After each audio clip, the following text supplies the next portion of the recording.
Let me share, और मैं इसको मैं रिकॉर्ड भी कर रहा हूँ ताकि फ्यूचर में आप लोगों को इसमें हो जाए। So let me share the screen.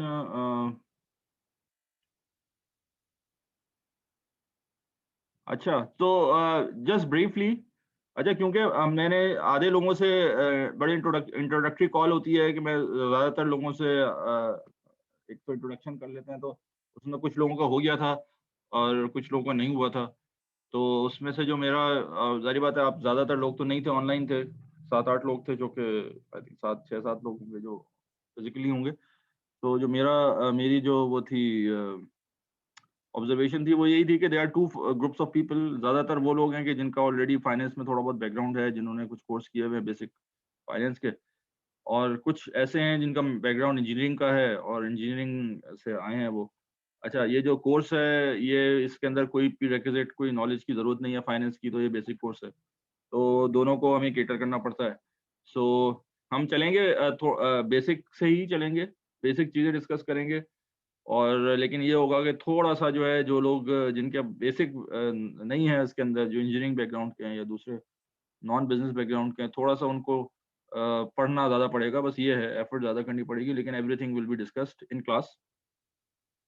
दूसरा ये कि जो कुछ भी हम डिस्कस करें, प्लीज़ आप वो पूछ लिया करें, एनीथिंग जो है वो प्लीज़ आप फ़ौरन पूछ लिया करें, मुझे इंटरप्ट कर दिया करें, और मैं कोशिश करूँगा कि अगर आप पढ़ के आ जाएँ चीज़ें तो बहुत अच्छा है, क्योंकि मेरा जो फ़ोकस होगा that would be discussion rather than just explaining the concepts, क्योंकि कॉन्सेप्ट्स कोई स्ट्रेट फॉरवर्ड ही होते हैं, लेकिन मुझे डिस्कशन का ज़्यादा, क्योंकि जब तक आपके क्वेश्चन आंसर्स नहीं होते तो आपके माइंड क्लियर नहीं होता according to the concepts. So you can ask anything, rather you can challenge anything, कि आप कहें कि भई ये चीज़ इस तरह से भी हो सकती है, वो भी हो सकती है, वैलिड होगा पॉइंट तो, और लेकिन I will give my argument. So इस तरह से मेरे ज़हन में है, तो it would be more of a discussion kind of a topic.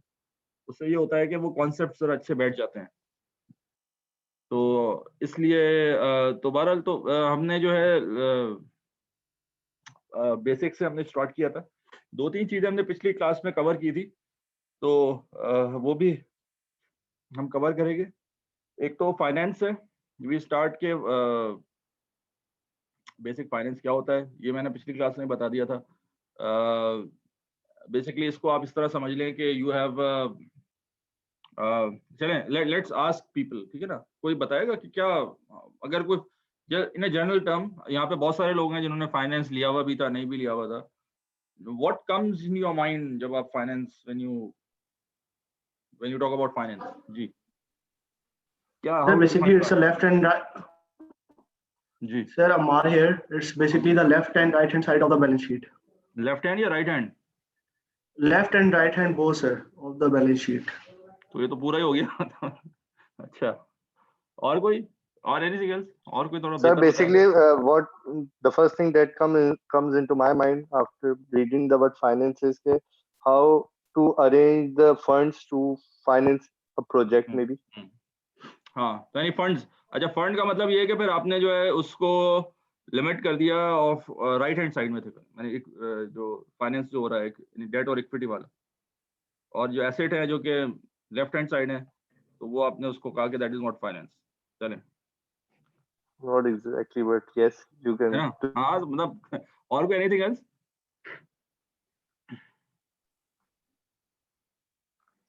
और Yes, कोई? sir. I would हाँ like to Nabeel. contribute, sir. Naveed. Yes, sir. So finance, for word finance, that thing comes into my mind is that basically when you get something to run your business operation, means you wanted to run your business, so you need money for that. So finance is basically the term that related to that. तो again Naveed भी ये कह रहे हैं कि that is right hand side of the balance sheet, ठीक है? The money that the sources that used to buy the resources, अगर आप कह रहे हैं assets are the business और asset आपके resources हैं, तो finance वो source है जिसके थ्रू आप resource buy कर रहे हैं। चलें, वो again is talking about the left hand side of the Sir, ये आप right hand side। left hand side and right hand side वाला जो आपने concept जो discuss किया, liability और capital दोनों अगर बढ़ते हैं तो उसकी तो nature credit ही होती है, तो won't it be impacting only the right side of the balance sheet? तो फाइनेंस अगर हम ये कहते हैं, सिर्फ अगर ये left hand side is an assets and right hand side is equity, तो अगर हम ये कहते हैं कि अगर finance is considered to be the right hand side of the balance sheet, तो इसका मतलब यही है कि finance is a kind of a liability in accounting term, यही हुआ ना? Not exactly, because if you are raising the money through equity, it's not a liability. अच्छा चलें इसको भी थोड़ा डिस्कस कर लेते हैं क्या। अच्छा पहले So तो ये समझ basically लें कि accounting is bookkeeping and finance is forecasting. Major तो Forecasting, difference यही हो जाता है. चलें वो एक चीज किसी ने अभी बात की कि अगर आप इक्विटी से रेस करें तो लायबिलिटी। अच्छा देखें एक चीज समझ लें, हम ये बात कर रहे हैं लायबिलिटी तो किस पॉइंट से बात कर रहे हैं, हम फर्म के कॉन्टेक्स्ट से बात कर रहे हैं ना, या ओनर्स के कॉन्टेक्स्ट से बात कर रहे हैं? Oh, sir, owners in the public listed company, owners और जो shareholders होते हैं, they are exactly the same now. So when it comes to the liability part, you need to give them a specified return. And in case if you won't be able to give them that specified return, you will default. Whereas in the equity portion, अगर आपके पास जो है बहुत सारे share holders हैं जिन्होंने आपकी company में कंट्रीब्यूट किया है, अगर आप उनको डिविडेंड नहीं भी देते तो you won't default. So that's the major difference between the two. हाँ नहीं अच्छा मतलब कहने का मकसद ये है कि अगर आप इन्वेस्टर के पॉइंट ऑफ व्यू से बात कर रहे हैं तो इन्वेस्टर, मैंने पिछली क्लास में हमने डिस्कस भी किया था कि जो फर्म है, जो कंपनी है, क्योंकि हम कॉर्पोरेट के कॉन्टेक्स्ट में बात करेंगे तो corporate company is a separate legal entity. तो they are two separate legal person, one is the firm and one is the investors जो कि उसमें इन्वेस्ट करते हैं. तो अगर इन्वेस्टर के कॉन्टेक्स्ट से बात करेंगे तो वो लायबिलिटी उनकी लायबिलिटी नहीं है, तो ना वो इन्वेस्टर के पास कोई लायबिलिटी है, ठीक है. और अगर फर्म की कॉन्टेक्स्ट से बात करेंगे तो फर्म ने पैसा तो बोरो किया हुआ है इन्वेस्टर से भी, क्योंकि अगर हम कहते हैं सर अगर कंपनी में अगर किसी इन्वेस्टर ने इन्वेस्ट किया हुआ है, उसकी लायबिलिटी क्यों नहीं है? लिमिटेड है but the liability part is still there. Liability जो है वो क्या, मतलब कितनी लायबिलिटी होगी? अगर कंपनी डिफॉल्ट करती है तो उसके जितने भी एसेट होंगे, फॉर इंस्टेंस अगर उसके स्टॉक की प्राइस 10 है, वो 0 हो जाएगी. तो वो जो लायबिलिटी जो कंपनी ने रेस की भी होगी, दैट विल वो पे ऑफ उसके एसेट से ही होगी ना अल्टीमेटली. तो कंपनी के एसेट से होगी लिमिटेड भाई जो तो लायबिलिटी कंपनी के एसेट्स के पीछे से कंपनी के एसेट्स के पीछे तो इन्वेस्टर का ही पैसा है ना अल्टीमेटली. नहीं देखें दो अलग चीजें हैं. कंपनी ने एक इन्वेस्टर ने कंपनी में इन्वेस्ट किया हुआ है, ठीक है, कंपनी ने उससे एसेट खरीदे हुए हैं, ठीक है. इन्वेस्टर कंपनी के लिए एक तरह से पैसा कंपनी ने इन्वेस्टर से लिया हुआ है एक तरह से. तो अगर कंपनी के एसेट डिफॉल्ट करते हैं, कंपनी डिफॉल्ट करती है, तो क्या इन्वेस्टर के पर्सनल एसेट्स को यूटिलाइज किया जाएगा टू पे फॉर द कंपनीज एसेट, आप ये कह रहे हैं? नहीं सर, मगर उसने जो फॉर इंस्टेंस इन्वेस्टमेंट की हुई है थ्रू बाइंग शेयर्स, वो तो 0 हो सकती है ना मैक्सिमम. तो लिमिटेड है, वो लिमिटेड है, but the liability part is there. और अगर आप वैसे भी बात करें सर, अल्टीमेटली जो टोटल कंपनी के एसेट्स हैं, उनके पीछे तो डेट कैपिटल होगा या इक्विटी कैपिटल होगा. दो में से कोई एक ही होगा ना जिसका सम बन के जो है कंपनी के टोटल एसेट्स की वैल्यूएशन होगी. तो लायबिलिटी तो इन्वेस्टर्स की अल्टीमेटली जो ओनर्स, रियल ओनर्स होते हैं, वो तो शेयर होल्डर्स ही होंगे ना. अच्छा देखें थोड़ा सा ये देख लें कि हम लायबिलिटी की बात कर रहे हैं तो उसका मतलब क्या है. उसका मतलब ये है कि लायबिलिटी का मतलब है कि आपने कोई पैसा कहीं से बोरो किया और उसको जो है आपने बाद में पे करना है, उसको कहते हैं हम लायबिलिटी, ठीक है ना. इन्वेस्टर ने इन्वेस्टमेंट की है कंपनी के अंदर, तो द मैक्सिमम लॉस जो इन्वेस्टर को हो सकता है वो उसका प्रिंसिपल अमाउंट हो सकता है, उससे ज्यादा लॉस नहीं हो सकता, ठीक है ना. अच्छा जो जिसने लोन दिया है कंपनी को, उसका मैक्सिमम लॉस हो सकता है, वो उसका प्रिंसिपल हो सकता है, और जो पोटेंशियल इंटरेस्ट उसको मिलना होता है वो हो सकता है, ठीक है. इन्वेस्ट तो अब कहने का मकसद ये है कि इन्वेस्टर के पास कोई लायबिलिटी नहीं है, इन्वेस्टर की इन्वेस्टमेंट है जो कि खत्म हो सकती है, ठीक है. जो लायबिलिटी खड़ी हुई है वो किसके पास खड़ी है? कंपनी के पास खड़ी है, क्योंकि कंपनी ने पैसा दिया है, ठीक है. अच्छा आप इसको इस तरह समझें कि फर्म ने कैपिटल दो जगह से ले सकती है, बोरो कर सकती है, ठीक है. बोरो कह लें या ट्रांसफर कह लें, जो भी आप कह ले सकती है. तो one is the internal side, one is external side. Internal side को हम कहते हैं ओनर्स इक्विटी, एक्सटर्नल साइड को कहते हैं लायबिलिटी, ठीक है. लेकिन अगर कॉन्सेप्चुअल टर्म में देखा जाए तो बोथ कैपिटल जो है वो कंपनी के बोरोड है, ठीक है, कंपनी का अपना जनरेटेड नहीं है. एवरीथिंग, एवरी एसेट जो कंपनी की बैलेंस शीट पे होता है वो जो है उसका क्लेम होता है या तो ओनर्स इक्विटी के अंदर या लायबिलिटी के अंदर. तो कंपनी का अपना कुछ नहीं होता, एवरीथिंग इज बोरोड, ठीक है. तो इसीलिए हम ये कहते हैं कि जो लेफ्ट हैंड साइड है, these are all the sorry the right hand side is the all the resources, and the left hand side is the resources of the company, and the sources is the right hand side, ठीक है. तो company के लिए दोनों ही एक तरह की borrowing हुई, ठीक है ना, चाहे वो इंटरनल से हो चाहे वो एक्सटर्नल से हो। यहाँ ये बात क्लियर हुई? सर आपका इंटरनल का मतलब है utilization of their own reserves? नहीं, इंटरनल का मतलब ये है कि जो ओनर्स की तरफ से पैसा आया हो, ठीक है, सर ये जितने भी शेयर होल्डर्स हैं उनका जितने जो भी शेयर पैसा है वो होल्डर सब उनका इंटरनल में आ गया। वो इंटरनल। ओके। तो कंपनी के लिए वो भी बोरोइंग हुई और कंपनी के लिए लायबिलिटी भी बोरोइंग ही हुई। सिर्फ फर्क ये है कि देखिए ना, दोनों दोनों क्रेडिट हो रहे होते हैं ना। तो जब आप कोई, तो बेसिकली दोनों की ट्रीटमेंट एक ही है, ठीक है। तो क्यों वो क्रेडिट क्यों हो रहे होते हैं? बिकॉज वो कंपनी के लिए बोरोइंग है, it's not an asset for the company, it's borrowing. Company तो itself doesn't have any value. आप कितनी बड़ी कंपनी हो तो वो तो गरीब तरीन चीज है ना, उसके अंदर उसकी तो वैल्यू जीरो है। एवरीथिंग जो कि कंपनी के पास है वो बोरोड है, चाहे वो इंटरनली बोरोड है चाहे वो एक्सटर्नली बोरोड है, ठीक है, क्लियर। तो ओनर्स इक्विटी भी एक तरह से for a company prospective it's a borrowing. उसकी टर्म्स डिफरेंट होती है, उसमें हम ये नहीं कहते कि यू हैव टू पे समवेयर, लेकिन एक तरह से वो जो पैसा होता है वो ओनर्स की मलकियत होता है, कंपनी की मलकियत नहीं होता। तो कोई चीज जो कंपनी की मलकियत नहीं है तो it's kind of a borrowed thing, ठीक है, क्लियर है, सही है, कोई सवाल है? नहीं सर ठीक है, बस एक और क्लैरिटी सर, जो आपने लाइबिलिटी की बात की, वो लाइबिलिटी जो है लोन्स की फॉर्म में जो कंपनी रेस करती है, आप उसकी बात कर रहे हैं लाइबिलिटीज में? हाँ, एक तो वो हो गया जो लोन की फॉर्म में, जो हम जिसको हम आम लफ्जों में लाइबिलिटी कहते हैं। लेकिन अब मैं ये कह रहा हूँ कि कॉन्सेप्चुअली लायबिलिटी सिर्फ वो नहीं है, बोरोइंग सिर्फ वो नहीं है। कंपनी के लिए बोरोइंग वो भी है जो आप शेयर होल्डर से ले रहे होते हैं, हम उसको लायबिलिटी नहीं कहते अकाउंटिंग की टर्म्स में, लेकिन conceptually this is actually a borrowing, ठीक है। क्योंकि अगर हम कंपनी के प्रोस्पेक्टिव से देखें तो उसके नजदीक share holder is a different entity.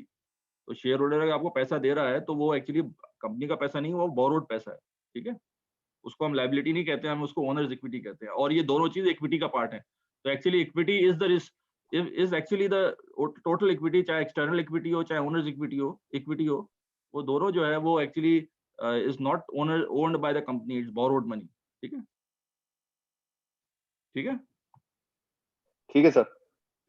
तो ये तो इफ यू से के फाइनेंस जो है it is basically the right hand side of the balance sheet, उसके अंदर ओनर्स इक्विटी भी आती है और इस लाइबिलिटी भी आती है, और this is basically the resources जो कंपनी बोरो करती है, sorry the sources of fund जहाँ से कंपनी बोरो करती है और उसको लगाती है रिसोर्सेज पे, रिसोर्सेज कहते हैं एसेट्स, ठीक है। तो finance is primarily concerned with the left hand side of the balance sheet, the sources of the fund, और सेकेंडरी जो कंसर्न होती है उसके रिसोर्सेज होते हैं।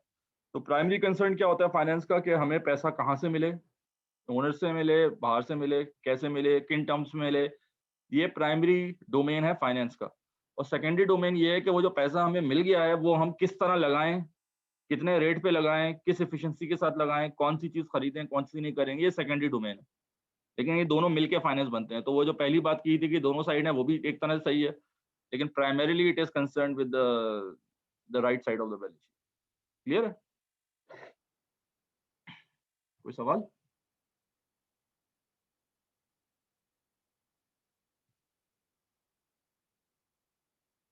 Any questions? No, sir. So study of money and other assets, management and control of those assets, profiling and managing, science of managing money। तो इनको बहुत सारी चीजें कह सकते हैं, प्राइमरीली जो मैंने आपको बता दिया ये जो फाइनेंस कहलाता है। तो बाकी मैंने ये भी लास्ट क्लास में बताया था कि फाइनेंस एक्चुअली अगर हम इसकी आप वो बनाएं तो the bottom is the personal finance which is individuals के लिए होता है। फिर एक कॉर्पोरेट फाइनेंस आता है विच इज बेसिकली कंपनीज। तो हम जो बात करेंगे वो कॉर्पोरेट फाइनेंस की बात करेंगे, जो डोमेन हमारे कोर्स का है। And then there is a public finance which is the finance used by government. Actually course is business finance, लेकिन वन मैंने क्वालिफिकेशन लास्ट क्लास में कर दी थी, एक्चुअली इट्स कॉर्पोरेट फाइनेंस। तो बिजनेस फाइनेंस जो है वो उसमें पार्टनरशिप वाले फाइनेंस भी हो सकता है, वो भी बिजनेस है, सोल प्रोप्राइटरशिप भी बिजनेस है। लेकिन अब प्राइमरीली वो चीज डिस्कस नहीं करेंगे हम, सिर्फ जो थर्ड पार्ट जो कॉर्पोरेशन है सिर्फ उसको डिस्कस करेंगे, जिसकी वजह से हमने जो है इसको ये कोर जो कॉन्सेप्ट है वो दैट इज कॉर्पोरेट फाइनेंस, ठीक है। और फिर मैंने लास्ट क्लास में ये भी बताया था कि ये जो रोल्स हैं लाइक पर्सनल, कॉर्पोरेट, बिजनेस, इसके हिसाब से फाइनेंस की जो रिक्वायरमेंट है वो बढ़ती रहती है। फॉर एग्जांपल अगर if you have a personal finance तो आपको गाड़ी खरीदनी है या घर खरीदना है, तो आपको ज़िंदगी में 2-3 दफ़ा ये डिसीजन लेने पड़ते होंगे, रेगुलर डिसीजन नहीं होता। फिर थोड़ा बड़ा हो जाता है, बिज़नेस हो जाता है, तो बिज़नेस के अंदर भी जो छोटा अगर कोई सोल प्रोप्राइटरशिप है, तो उसमें भी कोई इतना बड़ा डिसीजन फाइनेंस का नहीं होता। वन सेट ये 2 दफ़ा या 3 साइट मतलब इनरेगुलर होता है। तो जैसे-जैसे साइज़ ऑफ द बिज़नेस बढ़ जाता है, फाइनेंस की रिक्वायरमेंट बढ़ती जाती है। कॉर्पोरेट फाइनेंस यानी जब कॉर्पोरेशन बन जाती है, तो finance is kind of a life blood, यानी आपको रेगुलर रेगुलर इंटरवल पे आपको फाइनेंस की ज़रूरत होती है। कंपनी को चलाने के लिए जो हमारा मॉडल है, जो हमारा कॉर्पोरेट मॉडल या कैपिटलिस्टिक मॉडल है, इसके अंदर you need to pump in money at a regular interval to run the business, ठीक है? इसको जो हम कहते हैं कि एक तो चाहिए बिज़नेस लगाने के लिए पैसा और एक होता है बिज़नेस चलाने के लिए पैसा। तो लगाने के लिए पैसा उसको हम कहते हैं प्रोजेक्ट फाइनेंस, बिज़नेस चलाने के लिए पैसा चाहिए होता है उसको कहते हैं वर्किंग कैपिटल फाइनेंसिंग या रनिंग फाइनेंस, आप जो भी उसको नाम दे दें। सो जब आपकी कंपनी बढ़ती है, बिज़नेस बढ़ता है, तो आपको रेगुलर नीड होती है फाइनेंस की। फाइनेंस के बगैर कंपनी चल नहीं सकती, ठीक है? कैश फ्लो में प्रॉब्लम आ जाती है। तो इसलिए जो है आपको डेली तो जैसे आपका बिज़नेस बढ़ता है, मैंने आपको जैसे एग्ज़ाम्पल दी थी, छोटा बिज़नेस था तो आपने पहले अकाउंटेंट को हायर कर दिया, अकाउंटिंग फाइनेंस एक ही चीज़ होती है। बल्कि वो अकाउंटेंट आपका एचआर का काम भी कर रहा होता है, हर चीज़ का थोड़े बहुत टैक्स का काम भी कर रहा होता है। मे बी टैक्स कंसल्टेंट आप हायर कर लेते हैं। थोड़ा बड़ा होता है तो बस आपने फॉर्मल अकाउंटिंग और फाइनेंस के फंक्शंस अलग हो जाते हैं। इन्वेस्टमेंट के फंक्शंस अलग हो जाते हैं। तो then at as you proceeds आपके जो फाइनेंस की रिक्वायरमेंट आपकी बढ़ती रहती है। सही है? तो फाइनेंस के जो फील्ड्स हैं वन एक तो शाख आपकी मनी एंड कैपिटल मार्केट की है, एक इन्वेस्टमेंट्स की है। मोर और लेस हम इसको इक्विटी साइड ही कहते हैं, लेकिन देयर इज अ डिफरेंस, वो हम आगे डिस्कस कर लेंगे। और एक फाइनेंशियल जो कॉर्पोरेट साइड है, फाइनेंशियल मैनेजमेंट की साइड है। सो फाइनेंशियल स्टाफ की responsibility forecasting, investing. Forecasting mean जो जो आपने जैसे हमने डिस्कस किया, investment and financing decisions. Investment decisions क्या होते हैं? जो डिसीजन एसेट से रिलेटेड होते हैं उसको इन्वेस्टमेंट डिसीजंस कहते हैं, और जो इक्विटी और लायबिलिटी से रिलेटेड होते हैं उनको फाइनेंसिंग डिसीजंस कहते हैं। तो ये सारी चीज़ें जो है, वही मैंने बताया, फाइनेंस का कोर पर्पस तो यही है कि पैसा कहाँ से आ रहा है, किस रेट पे आ रहा है, किस मिक्स से आ रहा है, यानी कि उसका डेट टू इक्विटी का मिक्स क्या है। उसके बाद वो प्राइमरीली फंक्शन होता है। सेकेंडली वो पैसा जो लग रहा है वो किस तरह से लग रहा है, किन प्रोजेक्ट्स पे लग रहा है, ये सारी चीज़ें। Then coordination control, this is also. और ये जो जब आपकी बिजनेस बढ़ता है तो transaction in the financial market, ये बड़ा इंपॉर्टेंट फंक्शन हो जाता है। वाई? बिकॉज जैसे for example if you an export industry, तो डॉलर के रेट वगैरह और ये सारी चीज़ें जो आपको बुक करानी पड़ती है, फॉरवर्ड बुकिंग होती है। दूसरी चीज़ें होती हैं, उसके लिए यू नीड कांस्टेंट बंदा चाहिए होता है जो आपके बैंक से इंटरेक्ट करे। And managing the risk, risk बहुत बड़ा, जैसे for example foreign exchange risk एक बहुत बड़ा रिस्क होता है, एक्सपोर्ट बिजनेस के अंदर भी, इंपोर्ट बिजनेस के अंदर भी। तो how can you manage that risk? तो ये बड़ा बड़ा ओपन एंड सिस्टम है क्योंकि आजकल की दुनिया के अंदर, so how manage the risk, तो वो भी फाइनेंस की ही एक तरह से डोमेन में आता है। Any questions so far? No, sir. Okay. अच्छा, देन इसके बाद हमने ये भी डिस्कस किया था सोल प्रोप्राइटरशिप, पार्टनरशिप। तो there are 3 forms of organization, और हमने थोड़ा सा इनके बारे में डिस्कस किया था। सो आई वांट कि कोई एनीबॉडी वुड वो उसको रिकैप कर दे, या जो हमने क्रक्स बताया था वो उस पे बात कर ले। एनीबॉडी कोई बताएगा? Sir should I?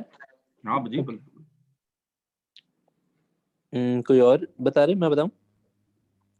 Sure, go ahead. Okay, so sir, sole proprietorship basically हमने discuss किया था कि it's the form of business there where there's only one sole owner, and the main thing about this type of business is that there is no limited liability.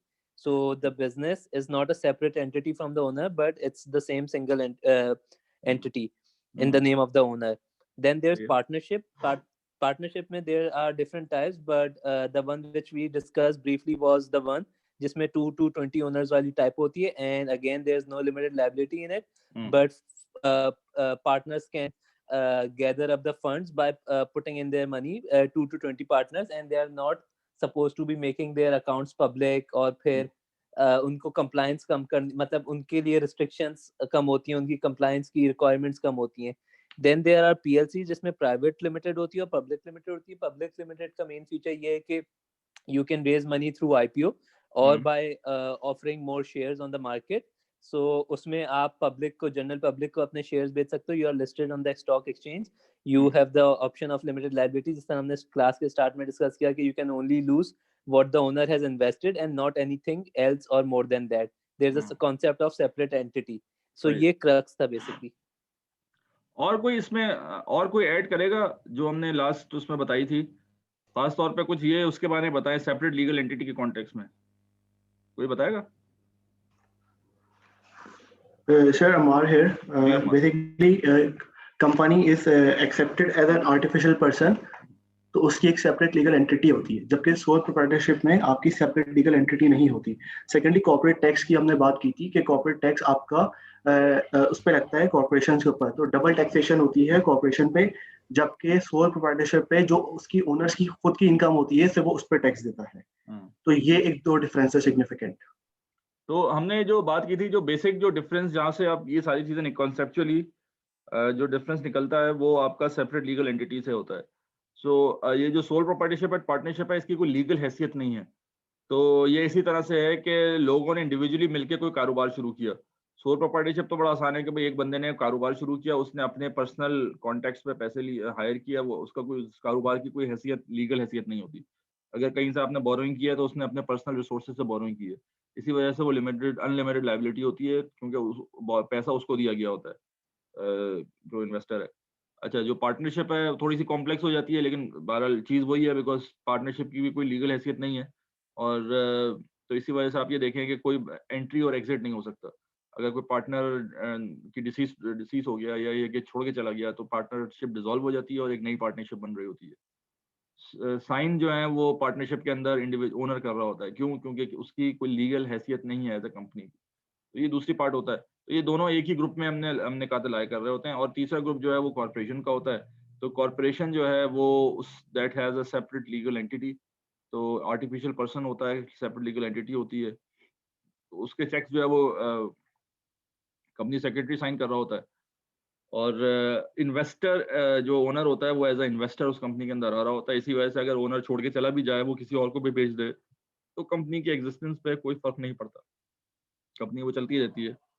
इसी तरह से इसके अंदर एक चीज होती है लिमिटेड लायबिलिटी. लिमिटेड लायबिलिटी का मतलब यही होता है कि क्योंकि आपके जो लायबिलिटी है, ओनर की लायबिलिटी है, वो उस वक्त है जब तक कि कंपनी की जितना उसने इन्वेस्ट किया है.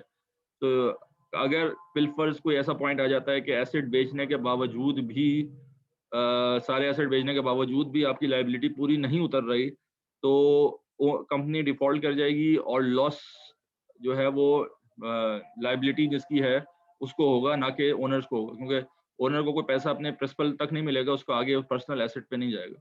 और इसकी वजह यही है कि अगर कोई बंदे ने आपको पैसा दिया है, बोरो किया है कंपनी ने, या किसी ने इन्वेस्ट किया है, तो कंपनी में इन्वेस्ट किया, ओनर में इन्वेस्ट नहीं किया. तो इसलिए उसका एक्सपोजर टिल कंपनी ही महदूद रहता है. तो और सारे जो बेसिक टेनेट्स है, जो सारे इसमें जो निकल रहे हैं पॉइंट ऑफ डिफरेंसेस, वो इसी पॉइंट से निकल रहे हैं. Like for instance double taxation की बात हुई है. कॉर्पोरेट क्योंकि you have a separate legal entity, तो पहले आपके कॉर्पोरेट टैक्स लगता है आपके बिफोर नेट इनकम आपकी आती है. उसके बाद जब वो नेट इनकम ओनर्स में या डिविडेंड की फॉर्म में या कैपिटल गेन की फॉर्म में जारी होती है, तो उस पर वो अगेन पर्सनल लेवल पे टैक्स लगता है. तो उसको कहते हैं double taxation. Corporate sole proprietorship और पार्टनरशिप में ये टैक्सेशन नहीं है. Why? Because there is no person in between. Ease of entry and exit होता है because you have a person, तो आपका आने जाने से कोई फर्क नहीं पड़ता. सो बाकी सारे जो प्रॉपर्टीज हैं जो किताब में भी लिखी हुई हैं आपकी, और जो अभी भी डिस्कस हुई हैं, जो इसके क्लास में भी डिस्कस, सो वो that stems from this very fact कि this is a separate legal entity. Clear है? Any questions? No sir. No sir. So ये बेसिक चीजें थी. जैसे ease of formation, subject of few regulation, ये हमने पिछले डिस्कस किया था. कॉर्पोरेट टैक्स जो है वो नहीं होता, यानी डबल टैक्सेशन नहीं होती, सिंगल टैक्स होता है पार्टनरशिप के अंदर. डिसएडवांटेज हमने डिस्कस कर लिया. कैपिटल गेन करना मुश्किल हो जाता है, सारी बात है, because there is no venue for entry and exit. अगर एंट्री एग्जिट होती है तो कंपनी खत्म होनी पड़ेगी. ठीक है? अब वही चीज जो उनमें डिसएडवांटेज होती है, तो कंपनी कॉर्पोरेट में एडवांटेज पे आ जाता है. ठीक है? सो फार कोई प्रॉब्लम, कोई क्वेश्चंस? तो no sir. No sir.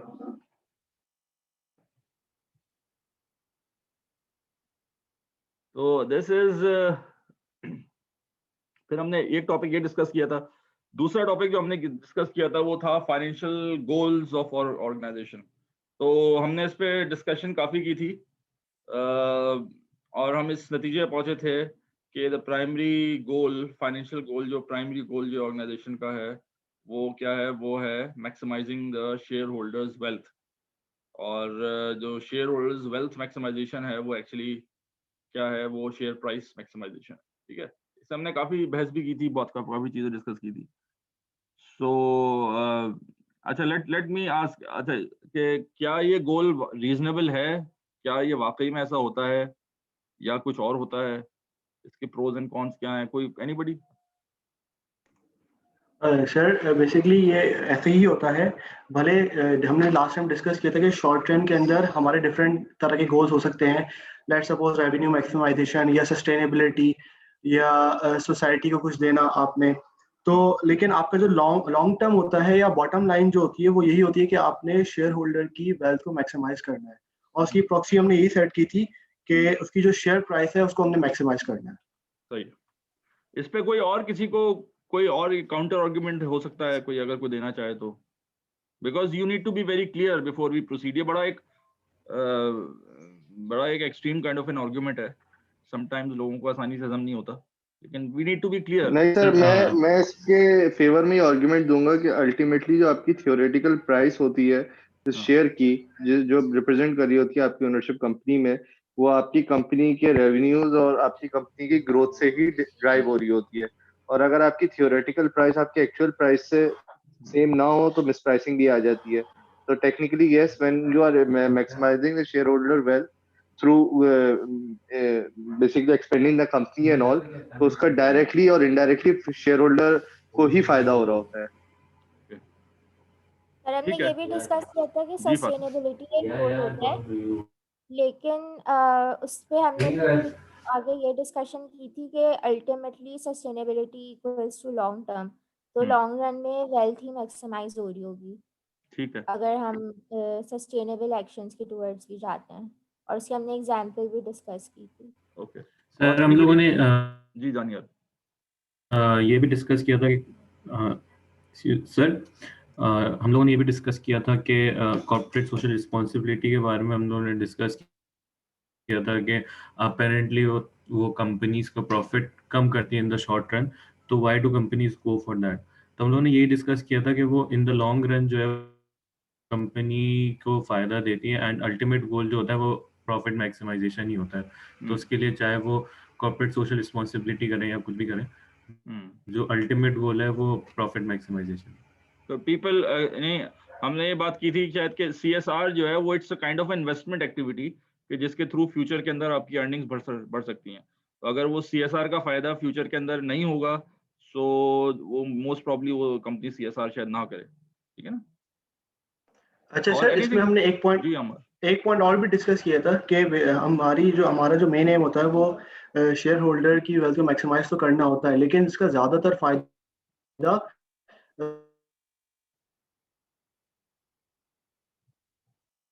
I think I lost your voice, I think मुझे आवाज नहीं आ रही आपकी।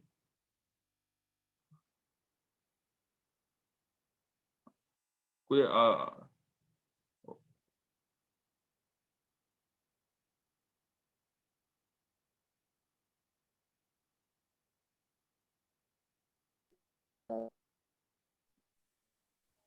Sorry, hello. इसमें एक बात और भी थी जो